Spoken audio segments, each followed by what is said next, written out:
History of Dharmashastra, Chapter 1. The topic of Dharmashastra. Manifold are the topics that have been included under Dharmashastra from very ancient times. The Dharmashastra of Gautam, Bodhyanam, Apstamba, and Vasishtha deal in greater or less detail principally with the following subjects: the several varnas, ashrams, their privileges, obligations, and responsibilities, the samaskaras on an individual, the duties of Brahmacharin, Andhyaryas, the duties of Sanataka, Vivaha, and all matters connected therewith, the duties of the Grastha, Sakha, the five daily yajnas, Dana, Bhaksha, Asuka, NTST, Shraddha, Stri Dharma, and Stri Pum Dharma, Dharmas of Kshatriyas and of kings, Vyavhara.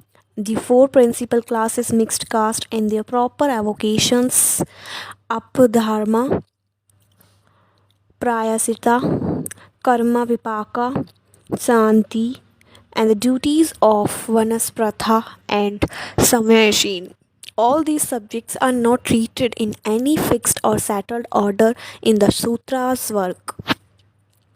To take only one example, the subject of participation and inheritance occur at the end of the Dharma Sutra of Gautama, while the Vasishtha places the same subject in the middle of his work, and Apastamba deals with those topics after finishing three-fourths of his work. Further, some works on Dharma Shastra give very elaborate treatment of certain topics of which only faint traces are found in the ancient Dharma Sutras and Miracle Smritis. Such topics are Vratas, Utsarga and Pratishtha, Titra and Kala. A glance at the above list will convince anyone how the conception of dharma was a far reaching one, how it embarrassed the whole life of a man. The writers on Dharma Shastra meant by dharma not a creed or religion but a mode of life or a code of conduct, which regulated a person's work and activities as a member of society and as an individual, and was intended to bring about the gradual development of a person and to enable him to reach what was deemed to be the goal of the human existence. From this standpoint, various divisions of dharma was suggested. Dharma was divided into Shruta and Smrata. The first comprises those rites and ceremonies with which the Vedic Samhitas and Brahmanas were chiefly concerned, such as consecration of the three sacred fires, the full moon and the new moon sacrifices, the solemn Soma rites, etc. The Samrata comprises those topics that were specially dealt with by the Smritis and that concern the various classes and the stages of life. The present work will concern itself principally with Samrata Dharma, and Shruta Dharma will be dealt with concisely in an appendix. Some works divide Dharma into Shruta, Smrata, and Sistrakara. This classification is based on three sources of dharma, that is, Shruti, Smriti, and Sistakara, as observed by Bodhyayana. Another and more comprehensive classification says that the dharma is sixfold, that is, dharma of Varnas, Ashram Dharma, Samanaya Dharma, Varna Ashram Dharma, and a particular class and is in a particular stage of life, such as Brahmachari should carry a stall of balsa tree. Guipa Dharma, Nemitika Dharma, Sadharana Dharma. This classification appears to have been ancient one. Medhaiti on Manu 2.25 speaks of fivefold Dharma and quotes the explanation of them from the expounders of Smritis. Hamadri quotes 16 verses from the Bhavyesha Purana on the sixfold Dharma. It will be noted from the above that all the matters have Varna and Ashrama as the pivot around which the whole of Dharma Shatras revolve. It is for this reason, therefore, that in ancient Smritis like Manu and Yajnavalkya, the sages are presented as asking the great expounders of those codes to impart to them instructions in dharmas of varnas and ashrams. Before embarking upon any treatment of varnas, it should not be out of place to say a few words about dharmas common to all humanity. Our Dharmashastra works do not enter into any subtle or detailed examination of the principles of ethics or of the moral standard, nor are the concept of duty, happiness, or perfection subjected to any searching analysis. But this does not at all mean that the principles of ethics were passed over by Dharmashastra works or were not highly thought out by them. From very ancient times, truth is exalted above everything else. Rig Veda 7.104.12 says, true speech and false speech run a race against each other. Sumta protects out of the two what is true and what is very straightforward and strikes down what is false. The conception of Vrata in the Rig Veda is a sublime one and is the germ of the later doctrine of the rule of Dharma. The Satapatha Brahmana enjoins, therefore, let a man speak not but truth. In the Taittiriya Upanishad, the teacher, when are taking leave of his people at the end of the later standard, places truth in the forefront of his exhortation and dharma next. In the Chandogaya, there is an allegory of a soma sacrifice on life where the dakshina is fivefolded, that is, the five virtues of tapas, dana, arjava, ahimsa, Satyavakana. The remarks that the truth and the dharma are in a practical life identical terms. One of the noblest prayers in all literature occurs in the BIOP. From falsehood led me up to truth, from darkness led me into light, and from that led me into the morality. The Munda Upanishad says, only truth is victorious and not falsehood. The path of the gods is spread out by truth. The BRUP inculcates on all the great need of three cardinal virtues, that is self-restraint, daya and dana. The Chan UP says that the world of Brahman is free from all evil and only those who had lived as chaste students can enter the world of Brahma. The Chan UP V10 sternly condemns five sins, that is theft of gold, drinking spirits, murder of a Brahmana. The Chan UP and sternly condemns five sins, that is theft of gold, drinking, spreads, murder of a Brahmana, defiling of one's guru, bad and association with these as the greatest sin. And in the fifth 11.5, Aswapati excellently declares that in his kingdom there was no grave sinners. Chapter 2, Varna, the caste. The number of works dealing with the origin and characteristics of the caste system in India is legion. Most of them, however, concern themselves with a detailed description of the bewildering variety of caste and subdivisions of caste in modern times and their present religious and social customs and usage. The origin of caste has been given rise to great speculations and several schools of thought have arisen. Generally, individual authors lay undue emphasis on one element or attach far too much importance to one point in tracing the origin of the caste system and its ramifications such as race, tribe, occupation. The study of the origin and development of caste in India is one of the deepest and absorbing interest to all the students of sociology. A complete and critical examination of the several theories of caste advanced by distinguished authors and a detailed description of the hundreds of caste and the subcaste now found in India is far beyond the scope of the present work. For those who want to make a thorough study of the most important works on caste, a modest list is given in the footnote below. The caste system has been highly eulogized and also most severely condemned by Western writers. Sidney Lowe, in his vision of India, speaks of the beneficent aspect of the caste system in the following eloquent passage. There is no doubt that it is the main cause of the fundamental stability and the contentment by which Indian society has been braced up for centuries against the shocks of politics and the cataclysms of nature. It provides every man with his place, his career, his occupation, his circle of friends. It makes him at the outset a member of a corporate body. It protects him through life from the canker of social jealousy and unfulfilled aspirations. It ensures him companionship and a sense of community with others in like case with himself. The caste organization is to Hindu his club, his trade union, his benefit society, his philanthropic society, society, there are no workhouses in India and none are as yet needed.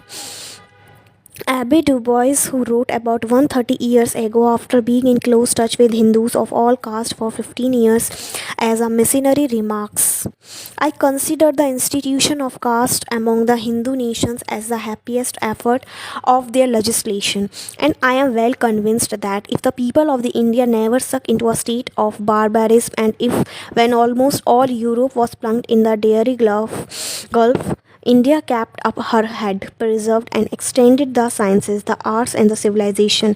It is wholly to the distinction of caste and that she is adapted for that high celebrity. And he devotes several pages to the justification of this remark. Marine, in his ancient law characteristics, it is as the most disastrous and blighty of all human institution. Swearing in Hindu Tribes and Caste, Volume 3, page number 293 says, it is the most painful, hard-hearted, and the cruel social system that could possibly be invented for damning the human race. On the other hand, Meredith Townsend in Europe and Asia edition of 1901, page number 73 wrote, I firmly believe caste to be a marvelous discovery, a form of socialism which though ages protected Hindu society from anarchy and from the worst evils of industrial and competitive life, and is an automatic poor law to begin with and the strongest form known of trades union. That is, sharing in his Hindu Tribes and Caste, Volume 3, page 274 says, it has been said with some truth that caste promotes cleanliness and order and is in a certain sense a bond of union among all classes of the Hindu community. Yet surely these ends might have been attained in a simpler manner and by a less antagonistic process. The invention of a project so wonderfully elaborate and intricate, a project of bringing into absolute subjection 200 million of their human species by robbing them for their independence. The invention of a project like this, so prodigious and far reaching, was not needed to accomplish such useful and beneficent ends. That another and very different object was in a view from the very first is abundantly manifest. This object was neither more nor less than to exalt the Brahman, to feed his pride, and to the minister to his self-will. There are several fallacies lurking in the above quoted passage of sharing. In the first place, there is nothing to show that the caste system was invented by any body of persons who could impose their will on a continent. The system simply grew up in the lives of ages. The population of Hindus when Charing wrote may have been near 200 millions, but it could not have been more than a small fraction of that colossal number during the thousands of years that the system been flourished. Besides, writers like Charing pass over the great achievements of Indians under the caste system in literature, religion and philosophy, in handicrafts and in the fine arts, and unduly exaggerate the defects of the system that have become glaring only in the machine-made civilization of the 19th and 20th century. These critics ignore the great adaptability of the system whereby it preserved Indian society from social anarchy during ages of foreign invasions and internecine wars.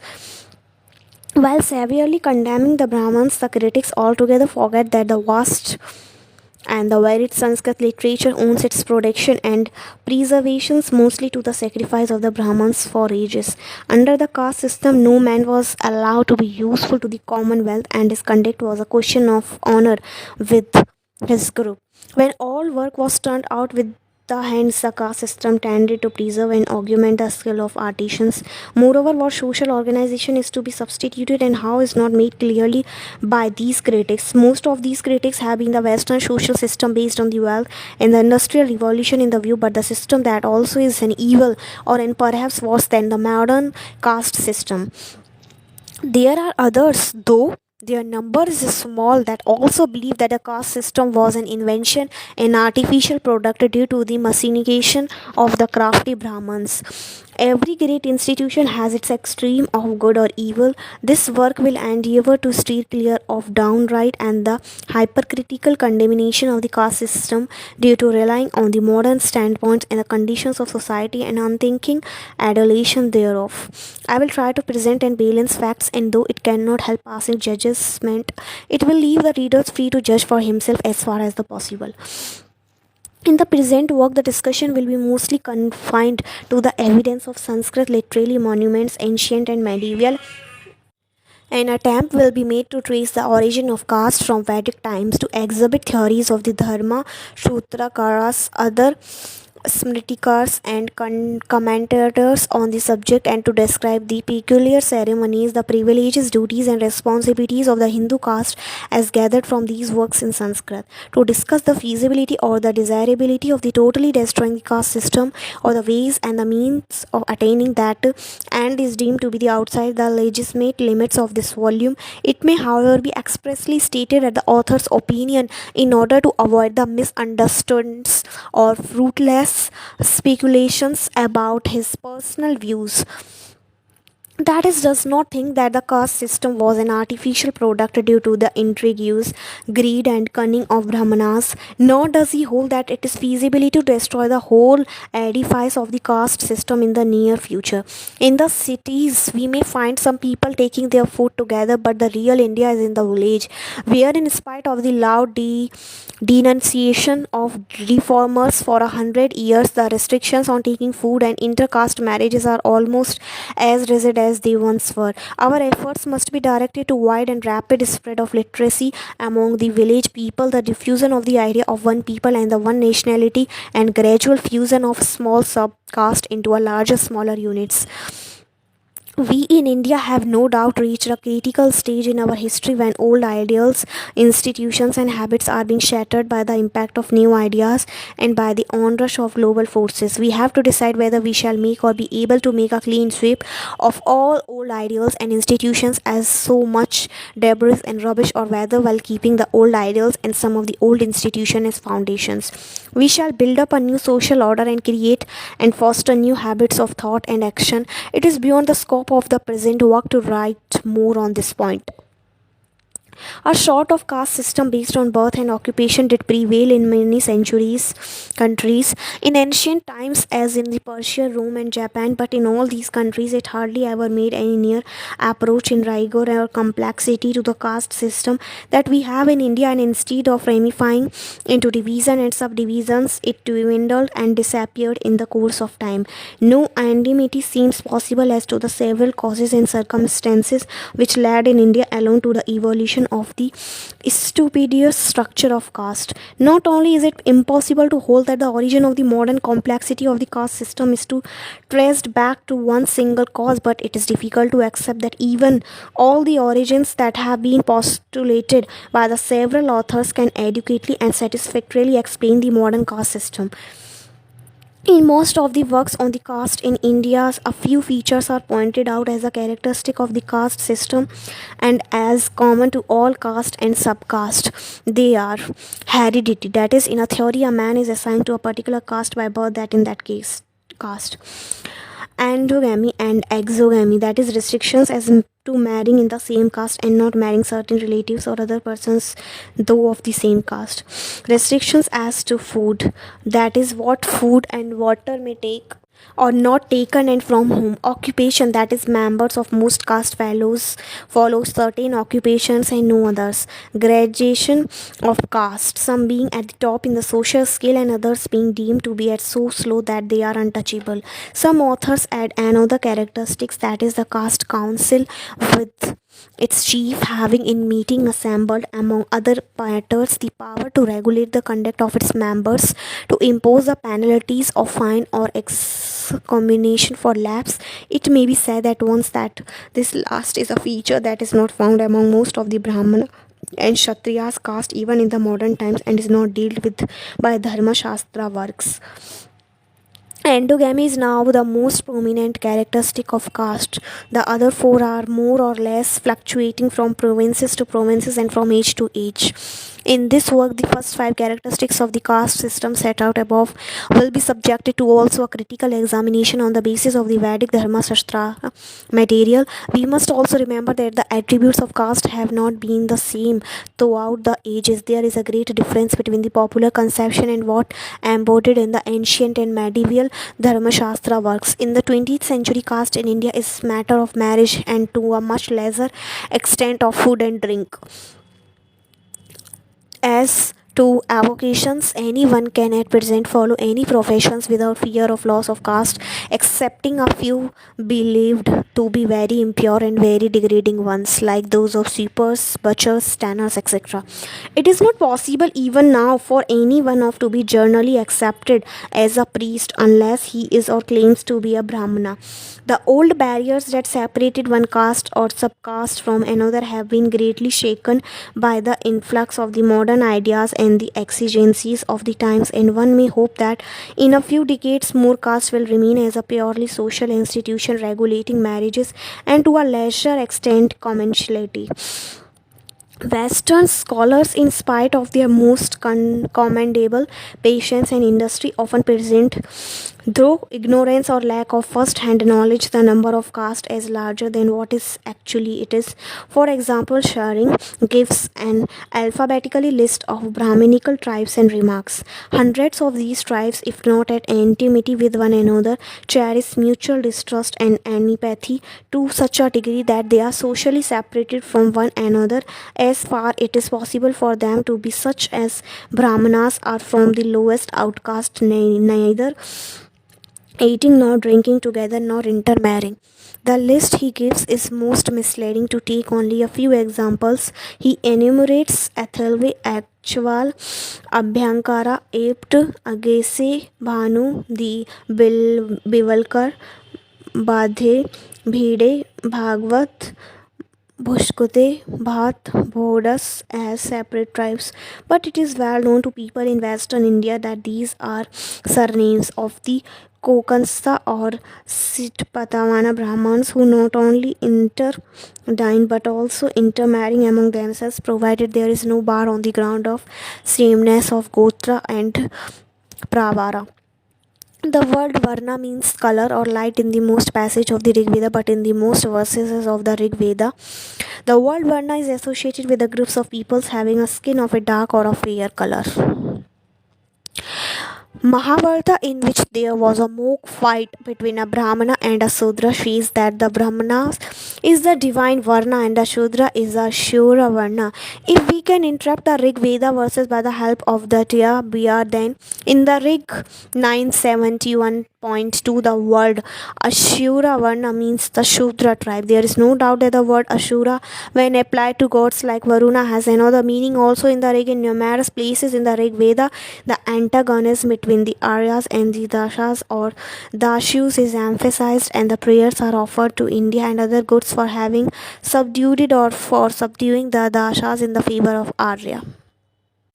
The word Brahmajaya in Rig 10th 109.2, 3, 6 and 7 does not mean the wife of a Brahmana by birth but rather wife of Brahaspati. The whole hymn is obscure and more or less enigmatic or allegorical. In the Acharyya Brahmana 6135.24, it is said that the Soma is the food of Brahmanas and that a Kshatriya was to press the tendrils of Neogodra tree and the fruits of Udambara, Ashwatha and Plakas and drink the juice so pressed instead of Soma. It appears therefore that the Brahmanas were a distinct group even in the earliest period of the Rig Veda. Whether they were hereditary is certainly not clear, nor is there anything to show that there was restrictions as regards partaking of food from persons other than Brahmanas of as to marriage. That Brahmanas in the Rig Veda were a class by themselves may be conceded, but whether they had become a caste by birth is a matter of opinion, dependent on the connotation given to the word caste. The verse literally translated means these who do not move below nor beyond, who are neither Brahmanas nor engaged in pressing stroma, they being ignorant and having resorted to speech in sinful language, take to plowshares and engage in operations. It is difficult to see how there is here any false claim to be regarded as a Brahmana. These verses means apparently that those who are not composers of prayers and drinkers of soma are men of low speech and have to turn to agriculture. Even in the days of the Dharmashastras, restrictions as to food and marriage for Brahmanas were not at all as rigid as they become in the medieval and modern times. But even when these restrictions were not rigid, it was clearly drilled down that the Brahmana is so by birth alone. The word Brahma generally means in the Rig Veda prayer or hymn. O Agni, make our prayer and sacrifices prosper by our flames. Chapter 3: The Duties, Disabilities, and the Privileges of the Varnas. The duties and the privileges of Varnas occupy a very prominent place in all works on Dharmashastra. The study of the Vedas, offering sacrifices and giving gifts, are said to be the duties absolutely enjoined on the Brahmana, Kshatriyas, and Vaishyas, while each of these three Varnas has certain peculiar privileges which are its principal means of livelihood. Teach Vedas, officiating at sacrifices, and receiving gifts. These are the privileges of Brahmanas. The provision of arms and protection of the people are the peculiar privileges of Kshatriyas. Agriculture, rearing cattle, trade, and the money lending are the peculiar privileges of Vaishyas. The first three, that is study, sacrifice, and the charity, are said to be the dharmas of all the Vedas, and the other actions such as teaching the Veda are said to be the vritti or jivika of the Vedas. The consequences of these bifurcations is that if the first three are not performed or are neglected, the person concerned was deemed to be incur sin, while a Brahmana is not bound necessarily to earn his livelihood or by all or any one of the three, that is teaching, officiating at a sacrifice, or receiving gifts. A few words on each of these duties and privileges must be said at this stage. Study of Vedas. It has been already stated that the Brahmana and learning had become insolubly connected even in the early Vedic periods. We see in the Satapatha and in the Upanishads that certain kings and attained eminence as philosophers or students of Brahma Vidya, and then even learned Brahmanas came to them as peoples. For example, Yajnavalkya learned from Janakas, Balaki Gargya from Ajatashatru, king of Kasi, Swetaketu Arniya from Pravana Jevali, five Brahmanas from Aswati, the king of Kekya. Janaka is described by Yajnavalkya as one who had studied the Vedas and Upanishads. From this, it may be inferred that some Kshatriyas at least spent a good deal of time in the study of religious and philosophical doctrines. The conclusion that is sometimes drawn by certain writers that Kshatriyas or kings were the pioneers in Brahma Vidya cannot be accepted as correct. The germs of the philosophy of the Upanishads are seen in the later hymns of the Rig Veda, in the Atharva Veda, and in some of the Brahmana treatises. The Upanishads are full of Brahmanas who independently propounded various aspects of Brahma Vidya, and there is no reason to suppose that the few Kshatriyas referred to as masters of the Vidya were the only persons who first attained to that positions. There are hardly any ancient passages to show that the Vaishyas devoted any portion of their time to Veda study. The Kathaka Samhita indicates that all the Varnas study the Vedas, since it speaks of a person, not a Brahmana, having studies, lores, and yet not shining. As to the Brahmanas, the matter stands thus. The Nirukata contains 4 verses, the first of which says the Vidya came to be the Brahmana and requested him to guard her as his treasure. The Mahabhashya of Patanjali quotes as an agama the word a Brahmana should study and understand without any motive. Dharma, the Veda with its 6 subsidiary laws. Manu 4.147 says a Brahmana should always and ideally study the Veda alone, that Veda study is his highest dharma, everything else is inferior dharma. 3 contains the same idea. Other says that he is whose family Veda and Vedic are given up for 3 generations become a Dar Brahmana. The Tai S. Second 1.10.I prescribes a right for a Dar Brahmana in whose family cessations of drinking soma occurred for generations and who himself desired to drink soma. Teaching the Veda. It is probably that in every remote times the son was taught the Veda by his father. The story of the Svetiketu Arniva shows that he learned all the Vedas from his father, and the legend in the Byayopi that the gods meant and Asuras learned from their father Prajapati points in the same direction. Rig 7th 103.5 shows that instructions was oral and consisted in the people repeating the words uttered by the teacher. Whatever may have been the case in very remote times, from times of the Brahmana literature and in the times of the Dharmashastras, teaching Vedic literature was almost universally in the hands of Brahmanas. Some Satriyas, teachers or philosophers are referred to in the Satapatha and elsewhere, but they are generally held in low esteem. The APDH.S 229 lays down that the Brahmana alone can be the teacher but in distress. A Brahmana may learn from a Kshatriya or Vaishya, but the only service he should render to a Kshatriya or the Vaishya teacher is to go after him. And after the Brahmana finishes his study, the Brahmana may go in the front. The profession of teaching the Veda could not have brought much money or wealth to the Brahmanas, since very great emphasis was laid, as we shall see later, on teaching without any prior agreement about the payment. It was the privilege of a Brahmana alone to officiate as a priest. Jimini says that in the Kshatriyas and the Vaishyas cannot be the priest.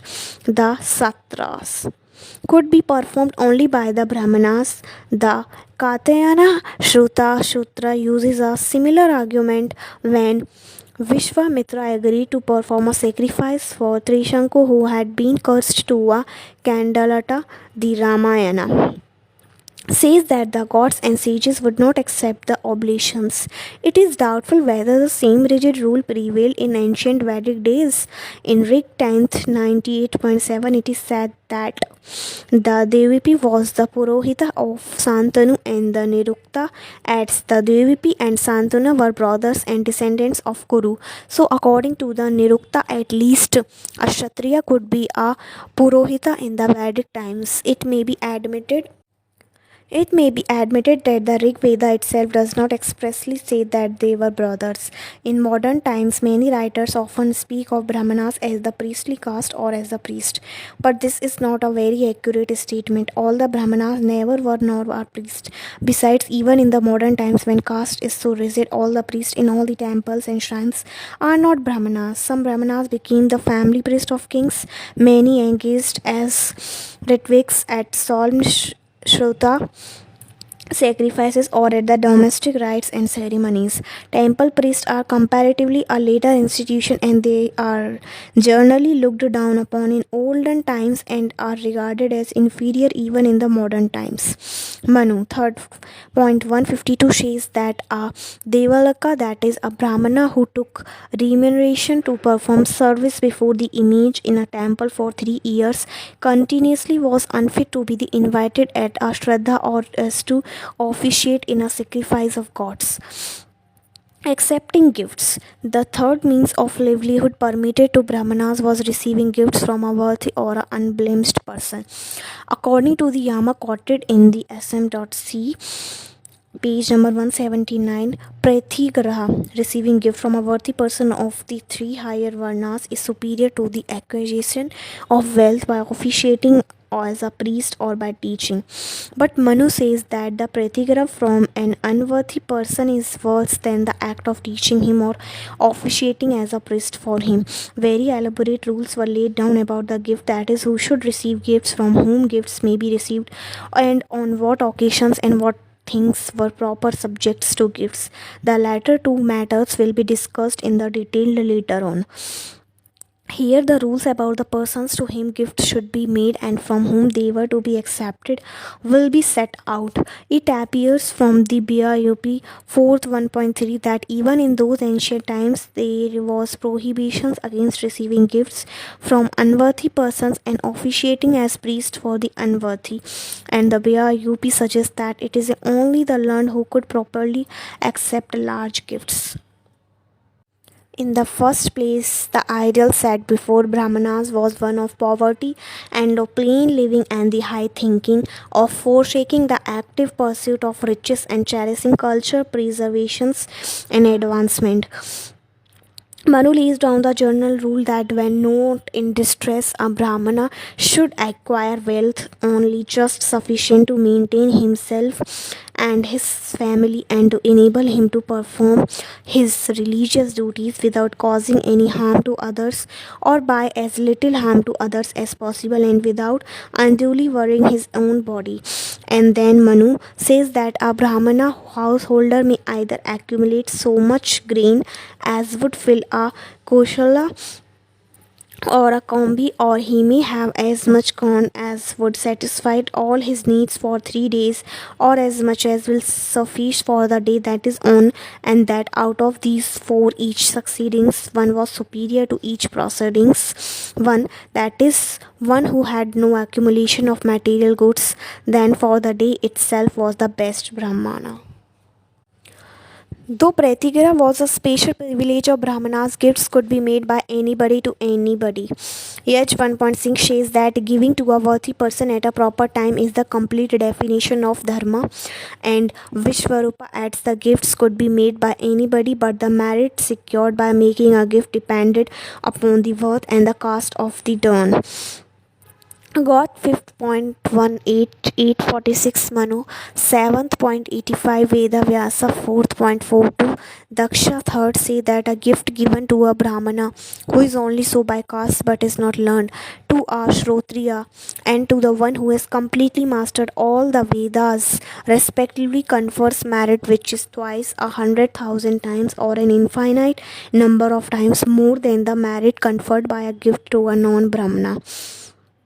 Gautama and the Bodhyana 2.3.24 further make it obligatory to give outside the sacrificial altar according to one's ability a portion of one's wealth to a Brahmana, Shrutriya and the Veda Pragya when they seek help for the giving a dakshina to their teacher, for their own marriage, for medicine and for their own maintenance, for a sacrifice for their own study or journey, and when everything had been given in a Vishwajit sacrifice, and that one must give cooked food to all others who beg for it.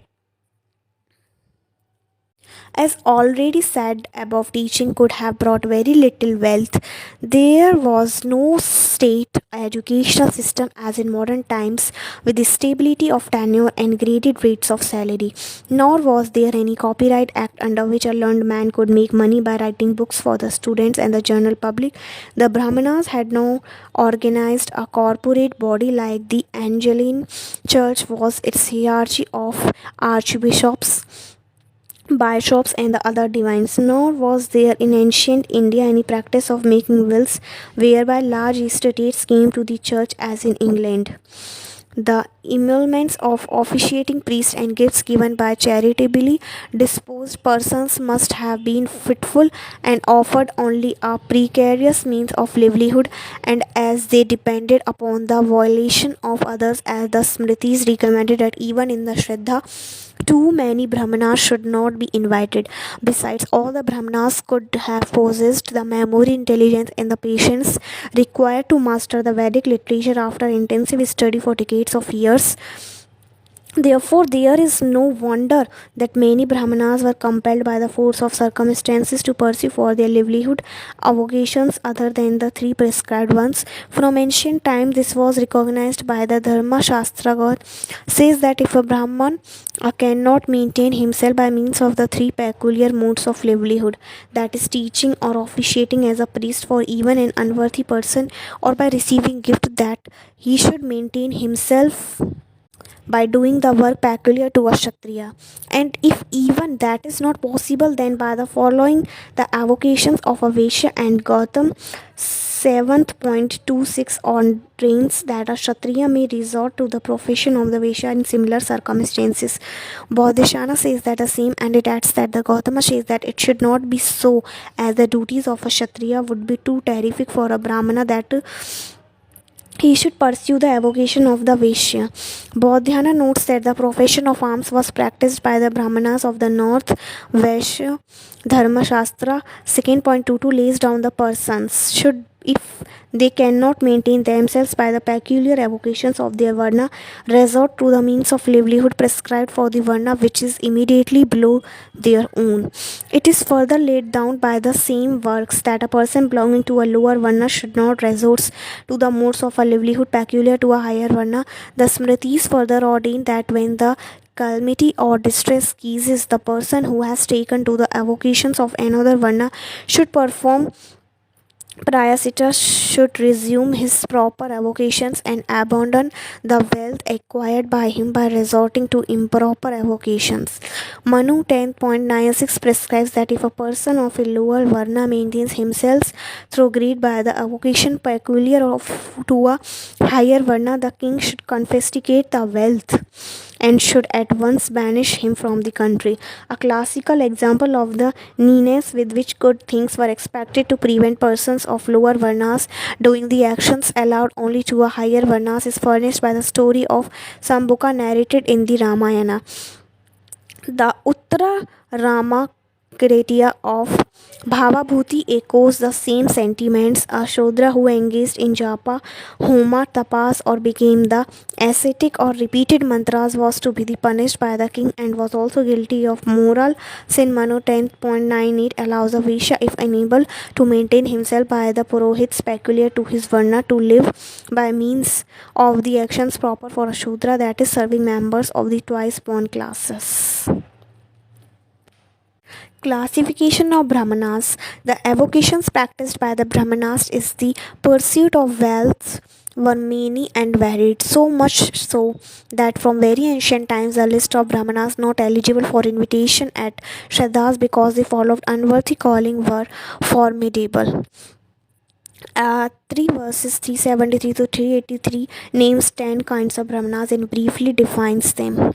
Deva Brahmana, who daily performs bath, sandhya, japa, homa, worship of gods and honoring of guests, and Vaishyaveda.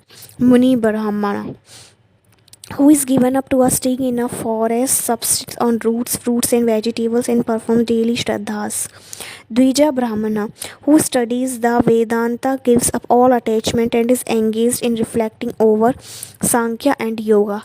Kshatriya Brahmana, who fights. Vaishya Brahmana, who engaged in agriculture, rearing cattle, and trade. Shudra Brahmana, who sells like salt ties like kusumbha, milk, ghee, honey, meat. Nishada Brahmana, who is a thief and a robber, a backbiter and always fond of fish and meat.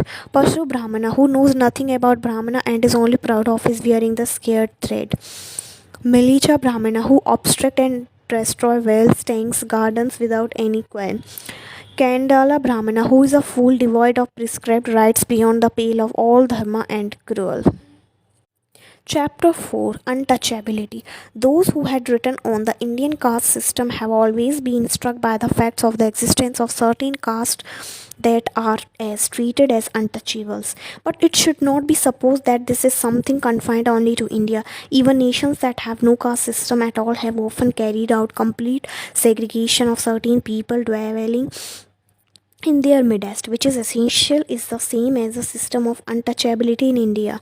The Encyclopedia of Social Sciences, volume 11, page 339 says that in the southern states of USA, discrimination against Negroes took the form of residential segregation, separation of the races in public conveyances and places of amusement, exclusion of Negroes from public institutions and educational discrimination, disenfranchisement, and social discrimination had their economic counterpart in all branches of industry except agriculture and domestic and personal service, occupation to which Negroes had been habituated under the slave regime. It is also within the living memory that the Mahatma Gandhi had to lead a movement of satyagraha in South Africa against the discriminating treatment of Indians, and even now in Natal and other parts of British Africa there is legislation restricting Indians in the matter of residence and purchases of land. In the early Vedic literature, several of the names of castes that are spoken of in the Smritis as Antyajas occurs. We have Karmama in the Rig Veda, the Kandala and the Polkasa occur in the Vaj as the Vapa or the Vapota, and even in the Rig, the Vidalkara or Vidalkara occurs in the Vaj as, and the Teibiar Vaishya Palpuli correspond to the Rajaka of the Smritis in the Vaj.s. But there is no indication in these passages whether these, even if they formed caste, were at all untouchables. The utmost that can be said is that as the Polkasha is assigned to Bibasata and Kandala to a view, the Polkasa lived in such a way as to cause disgust, and the Kandala lived in the wind. The only passage of Vedic literature on which reliance can be placed for some definite statement about Kandalas is in the Chandogya UP 338 V 10.7, while describing the fate of those souls that went to the world of the moon for enjoying the rewards of some of their actions, as it is stated. Those who did praiseworthy actions here quickly acquired birth in a good condition, that is, in the condition of the Brahmana, Kshatriyas or Vaishyas, while those whose actions were low quickly acquired birth in low condition, that is, a dog or a boar or a Kandala. This occurs in Pangagni Vidya, the purpose of which is to teach Vairagya and disgust with the transmigratory world. This passage does not enjoin anything, it is a bare statement by the way of explanation or elucidation. All that can be legitimately inferred from that is that the first three Varnas were recommended and the Kandalas were looked upon as the lowest in the social scale. It is to be noted that the Shudra Varna does not occur in this passage at all. So probably even in the times of Chandogya, the Kandala was looked upon as a Shudra. Though lowest among the several Shudra subcastes, the Kandala is equated with the dog and the boar in this passage, but this led hardly anywhere. It is no doubt stated in the Sat Br 12.4.1.4 that three beasts are unclean in relation to a sacrifice, that is, the vicious boar, the ram, and the dog. Here it is clear that every boar is not unclean, but probably only that variety and subsist on the village offal. On the other hand, the fleshes of the boars were said to cause great delight to the Pitris when offered in Shraddha. Untouchability. Untouchability did not and does not arise by birth alone. It arises in various ways. First, in the first place, persons become outcasted and untouchable by being guilty of certain acts that amount to grave sins. Second, persons were treated as untouchable simply through religious hatred and abhorrence because they belong to a different sect or religion. For example, Aparaka quotes verses from the Sat Trim Sanmata and the Brahmadar Purana. Thirdly, certain persons, though not untouchably ordinary, become so if they follow certain occupation, that is, if a person touches a Brahmana who is a Devalaka. Fourthly, persons become untouchable when in certain condition, that is, a person if he touches even his wife in a monthly period or during the first 10 days after delivery, or if he touches a person during the period of mourning on the death of some relative, or a person who has carried a corpse to the cemetery and has not been taken bath, he then had to take a bath with his clothes on. Fifthly, certain races such as Malchus and a person from certain countries and the countries themselves were regarded as impure. Furtherly, the Smriti says that the person followed certain filthily low and disapproved avocations were untouchables. Purity and impurity. The ancient Hindus had a horror of uncleanliness and they desired to segregate those who followed unclean professions like those of sweepers, workers in heights, tanners, guardians of cemeteries, etc. This segregation cannot be said to have been quite unjustifiable. Besides, those who are not familiar with ancient or even modern Hindu notions must be warned against being carried away by the horror naturally felt at first sight when certain classes are treated as untouchables.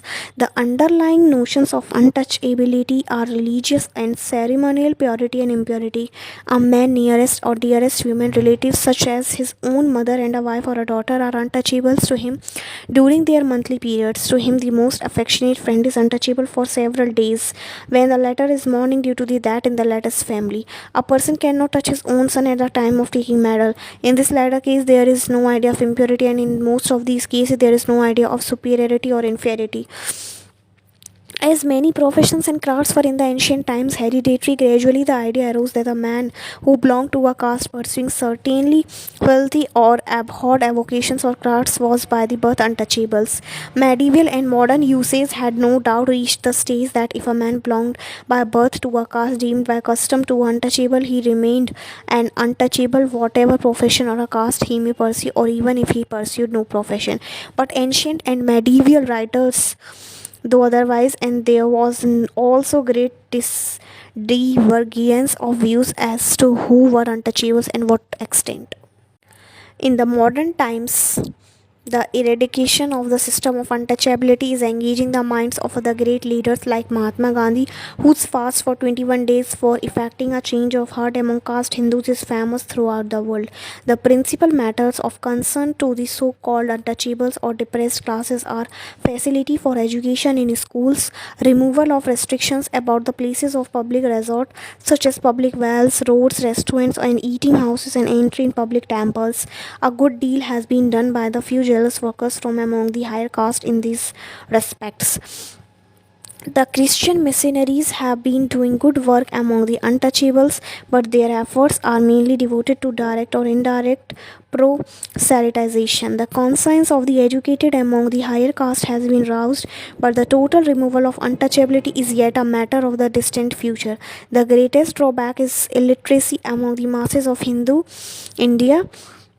Hardly 12% of the population are literate. The diffusion of literacy and the spread of idea of the equality of all the men before the law and in the public are the only sure solvents of the evils associated with untouchability, which have existed for ages. Popular government in the provinces are doing what they with their limited resources can do to ameliorate the condition of the untouchables. The government of India has given special representation to the scheduled caste in the provincial and federal legislatures of India. The Government of India Scheduled Caste Order of 1936 sets out the names of the numerous scheduled caste in the several provinces of British India. The provincial government has issued circulars to enforce the rule that no discrimination be made against scheduled caste in the places of public resorts, and have tackled to some extent the questions of the entry of untouchables in temples by passing such acts as the Bombay Act 11th of 1938, that is Bombay Harijans Temple Worship, and the Madras Temple Entry Authorizations and Indemnity Act of 1939. Much will depend upon the untouchable themselves. As among the caste Hindus, the untouchables also have numerous divisions and subdivisions, each of which regard itself as superior to several others of them, and will not condense to mix with them in the public or dine with them. They must also throw up from among themselves selfless and capable leader. This is a vast problem, and the appalling evils which have been growing for ages cannot be wholly removed in a day. The leaders of the so-called untouchables also should not make exaggerated claims. For the present, they should rest content with equality in public places, public service and before the law, and at the most entry into the public temples. But if they indulge in the tall talk of the destroying the caste system at one stroke, and the requiring that all caste Hindus should dine with them and intermarry with them, they may find that at least 200 millions of caste Hindus will be that opposed to them, and the cause of the removal of the evils of untouchability is bound to suffer a setback. Besides, it should not be forgotten that the amelioration of the condition of untouchables is bound up with problem of poverty of the entire rural population of India. It should not be supposed that the all touchables are the poorest of the people. I know from personal knowledge that many among certain classes of untouchables like the Maharaj or the Chambars of the Deccan are economically better off than the ordinary cultivators in many villages. The Maharashas are the hereditary village servants in the Deccan, and they recover from every householder's breed every day as part of their Manuration or a certain measure of corn from the threshing floor. The population of untouchables in India have been estimated at various figures from 3 to 6 crores. The Simon Commission Report 1930 volume 1 page 40 estimated that there was about 43 millions of untouchables in the whole world. The criterion adopted being whether pollution by touch or approach within a certain distance is caused. The ratio of untouchables to the total population of India or to the Hindu population varies greatly in different parts of the India. The total Harijans population is 14% of the whose whole population of India. In the Bombay Presidency, the ratio of Harijans to Hindus is only about 11%, being the lowest of all provinces in the states in India. While in the Bengal, the ratio is about 32%, which is the highest in India except in Assam. The High Court in India have been held that the untouchables are included among Shudras for purpose of marriage. Chapter 5 Slavery. Slavery has existed as a constant element in the social and economical life of all nations of antiquity, such as Babylon, Egypt, Greece, Rome, and also of many nations of Europe. It was, however, left to such Christian nations of the West as England and the United States of America to carry on the institution of slavery in the most horrible manner possible, never dreamed of by any nation of antiquity, that is, by sending out kidnapping expeditions to Africa to collect slaves, to huddle them in ships in such unspeakably filthy conditions that half of them died on the voyages, to sell them to the plantation owners and the other like Chester. Westernmark in his Origin and Development of the Moral Ideals, Volume 1, page number 711, was constrained to the observe this system of slavery, which at least in the British colonies and the slave states surpassed in the cruelty the slavery of any pagan country, ancient and the modern, was not only recognized by the Christian governments but was supported by the large bulk of the clergy, Catholic and Protestant alike. Slavery was abolished in the British dominions only in 1833 and in the British India by Act 5th of 1843. It has been above that the word Dasa in the Rig Veda generally stands for the opponents of the Aryas. It is possible that when the Dasas were vanquished in the battle and taken prisoners, they were treated as slaves in the Rig Veda. However, there are not many passages where the word dasa can be said to have been used in the sense of slave. In Rig 8th 56.3.421 we read, "Thou madest a gift to me of 100 donkeys, of 100 fleece bearing ease, and 100 dasas." It appears that here dasas means slaves of serfs. Here probably there is allusion to the gift of 10 captured nobles made to the sage of Bysadia Kausa the victor. A sage declares in Rig 8th.19.136, Trashdevshu, son of Purukutas, gave me a 50 young women. This probably refers to the gift of female slaves. The J.S.7.5.10.1 says, the seas girls slaves place on their heads jars full of water and singing this song and beating their feet against the ground dance round the marjala. He obtains a portion of himself who accepts a being with 2 rows of teeth, a horse or a human male, or accepting an animal with 2 rows of teeth. One should offer to Vaishnara a mass cooked on 12 potsherds. The AITBR 13.8 mentions large gifts such as 10,000 girls and 10,000 elephants made by a king to his Purohita performing coronations. When the god of that Yama tries to dissuade Nasiketas from his curiosity to know the destiny of a person, after that he tempts the inquirer. Here are such handsome women with chariots and musical instruments as cannot be secured by man, make them when gifted by me. Serve you, do not ask me what happens after that.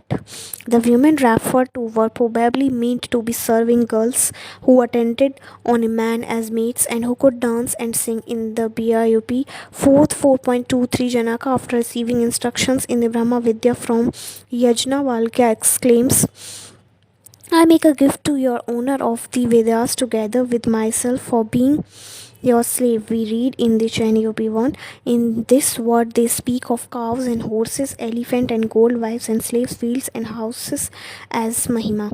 These passages shows that in the Vedic period, man and woman had become the subject of gifts and show were in the condition of slaves. Though Manu ordained that the principal duty of the Shudra was to wait upon the higher caste, or that the Shudra was created by the Creator for the service of Brahmanas, the Shudra who thus served a Divijati as a duty was not his slave. Jaimini makes this perfectly clear by saying that when a man makes a gift in the Vishwajit sacrifices of everything belonging to himself, he cannot make a gift of the Shudra who waits upon him as his duty. Sabara in his Bhashya adds, the Shudra may not desire to serve the man to whom the sacrifice gives his all, and the latter has no power over him if he is unwillingly. We have seen how the Gaya Sutras speak of the Dashas being employed to wash the feet of honored guests. It appears that the ideal of place before the masters was to treat the slave humanly. AP.ds.s second point 4.9 point second 485 says that one may indeed sting oneself, one's wife or son if guests come, but never a dasa who does mainly work. In the Anushana 45 ratio 23, it is stated that one should not sell a human being who is a stranger, how much more one's own children. In the Mahabharata, gift of dasas and dasis are very frequently mentioned. In the Saparva 52.45 Vana Parva 233.43 and Virata 18.21 gifts of 30 dasis to each of 88,000 Sanataka Brahmanas are spoken of. In the Vana Parva 185.34 Venya is said to have been given 1,000 handsome dasis with ornaments onto R3. Slavery was probably not much evidence in India in the 4th century BCE, or the treatment of slaves in India was so good that foreign observers like Megasthenes, accused on the treatment of slaves in Greece, thought that there was no slavery. Megasthenes states that none of the Indians employ slave, that slavery existed and admits of no doubt. The Emperor Ashoka, when proclaiming his law of piety, enjoins in his ninth rock edict that the law of piety consists in the kind treatment of slaves and the hired servants. In the Arthashastra, Kautilya gives a very important provision about the slave. He says that the malicious are not punishable if they sell or pledge their children, but an Arya cannot be reduced to a slavery. He then prescribes that if a relative sells or pledge a Shudra who is not born as a slave, or a Vaishya or Kshatriyas or a Brahmana, he should be respectively fined 12, 24, 36 and 48 panas, and that if a stranger sells or pledges the above, then the vendor, the vendini and the abettors will be liable to the first, middle and the highest amercements and whipping respectively. But he allows the pledge of even an Arya in family distress. He refers to several kinds of slaves, that is Dhejatra, Atma Vikrayani, Udradasa, or those so made for a debt or for a fine or a court decree. He then prescribes how they are set free from slavery. One who sells himself or is pledged or is born a slave becomes a free man by paying off respectively the amount for which he was purchased or pledged, or what would be of proper price. One who is made a slave for a fine may pay off the fine by doing work. One captured in war may become free by paying according to the time he has been in bondage and the work he did, or by paying half of it. The child of one who sells himself remains an Arya. He prescribes that if a master makes a pledged slave carry a corpse or a sweep fierce urine or leaving of food, or keeps him nagged, beats him or abuses him, or violates the chastity of a female slave, the forfeits the price paid by him. He prescribed the first amercement for a master having intercourse with a pledged the slave girl against her will, and middle amercement for a stranger doing so. Manu speaks of seven kinds of dasas, that is, one captured in battle, one who becomes so for food, one born in the house, one bought, one given, one inherited, one who becomes so for paying off a fine or a judicial decree. He stated the general rule that the wife, the son, and the slave have no wealth, and whatever they earn belongs to him whose wife, son, or slave they are. Manu prescribes a fine of 600 panas for a brahmana making a member of the Vijati caste after his upanya a slave against his will. Narada and Katyana among the Smritikaras contain the most elaborate treatment on slavery. Narada first says that the Shustrukshaka is of five kinds, that is, Avedic students, Antivesin, Adhikarmakt, Bhartaka and Adasa. The first four are called the Karmakara. They can be called upon to do only work that is pure, while Adasa may have to do unclean work such as cleaning the entrance to the house, filthy pits, the roads, the dunghill heaps, touching private parts, taking up and throwing away feces and urine, doing bodily service to the masters if he so desires. Narada mentions 15 kinds of slaves, that is, the one born in the house, one bought, one acquired, one inherited, one saved in the time of a famine, one pledged by the master, one discharged from a large debt, one captured in a battle, one vanquished in a bat, one who accepts slavery by saying, I am yours, an apostate from the order of antecedents, one who stipulates to be a slave, one who is a slave for food, one who is tempted to become a slave out of love for a female slave, and one who sells himself. Narada says that the first four of these are not freed from slavery except by the favor of master, while the one who sells himself is the worst kind of slave and he also does not become free from slavery. Narada and the Yaj state a rule applicable to all the slaves, that is, when a slave saves a master from imminent danger to the latest life, the slave becomes a free man and that he gets a share in the inheritance as a son. One who is the apostates from the order of ascetics is a slave of the king till the former that once saved in the famine becomes free by giving a pair of cows one pledged if the master who pledged him repays the debt, the slave in lieu of discharge of debt by paying off the debt with interest. One who accepted slavery or who was captured in the battle or become under a bat is freed by giving a substitute who is equal to him in work, one for a stipulated period by the lapse of the period. One who is the bhakta dasa becomes free by the master ceasing to give food, one who is vadhavarta. Narada says that the one who was made a slave by force or was carried away by raiders and sold should be set free by the king. Yet, and Narada prescribed that a man can be a slave to a master only in the proper order of varnas, that is, the three varnas next to a brahmana may be slaves to a brahmana, a vaishya or a sudra may be a slave to a kshatriya, but a kshatriya cannot be the slave of a vaishya or a sudra, nor a vaishya or a sudra.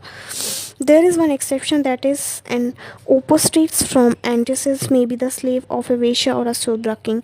The Katyayana emphasizes that a Brahmana cannot be made a slave even to a Brahmana, but if he himself chooses, he may do pure work for a Brahmana endowed with character and Vedic learning, but no impure work.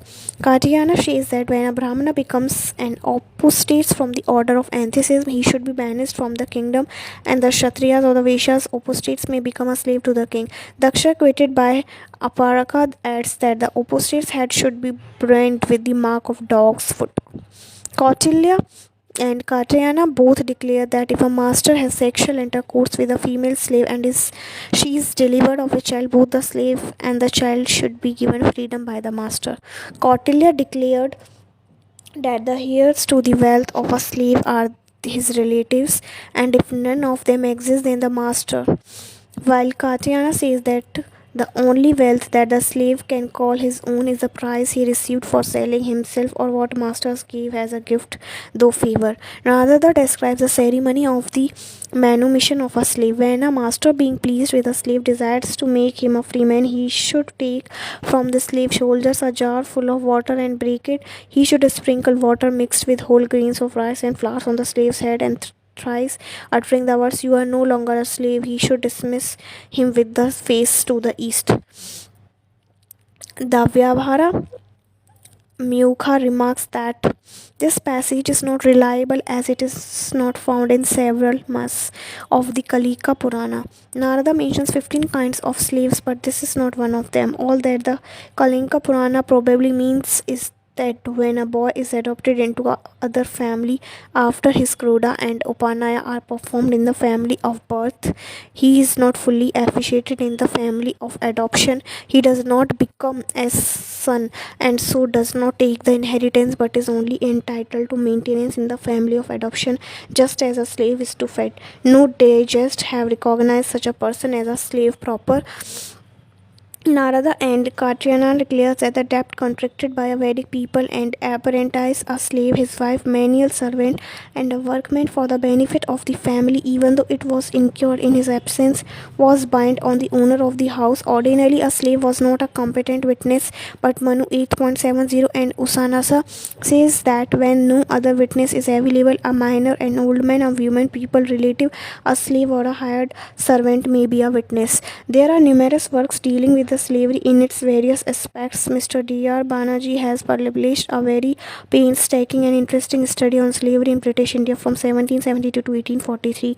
The Carnegie Institution of Washington has published studies on several aspects such as judicial caste and the documents of the history of slave trade to the America 1930 by Professor Elizabeth Donnan. Dr. H.J. Neighbor, Slavery as an Industrial System is well documented study of slavery in various countries and at various times.